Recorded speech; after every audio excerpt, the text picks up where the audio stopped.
there was an abandoned house in my area, and behind this abandoned house was a strange forest that I had ever seen. The trees looked like there was something wrong with them. Then, I know nature comes in all shapes and sizes, but these trees were a little off. I was just a random person who enjoyed abandoned houses and ancient objects. I stayed around in this area, and the forest behind this was beautiful in its own way. I took pictures, and I looked through my camera to see that the pictures were looking right, and then suddenly one of the trees fell. Luckily, I was far away and I didn't know what to do.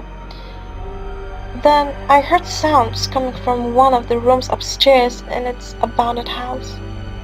I was in that house, and this forest behind the house for a couple hours now.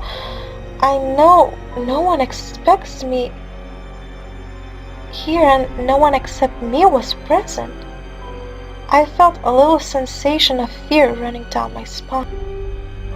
Then I observed the tree that had fallen, and there were white strings instead of roots under the tree. I also saw blood coming out of the fallen tree.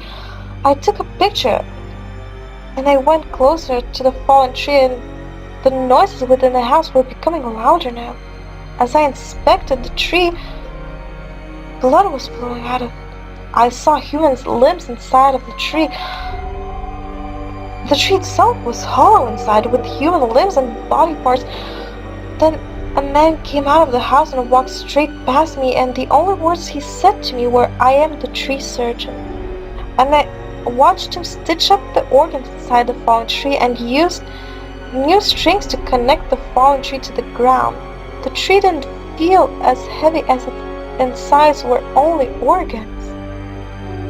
On further notice, all of these trees were the same, and I could see strings against all of these trees tied to the soil, and these trees had only an outer layer which was a tree, but the inside was full of organs. Blood started flowing out of the other trees. I wondered to myself, whose those organs belonged to? I guess it was a human, and the tree surgeon, and he stitched up the fallen tree and didn't really.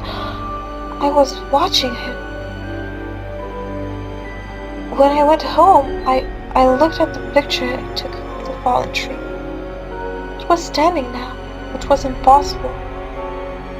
I had taken the picture when it was on the ground, bleeding.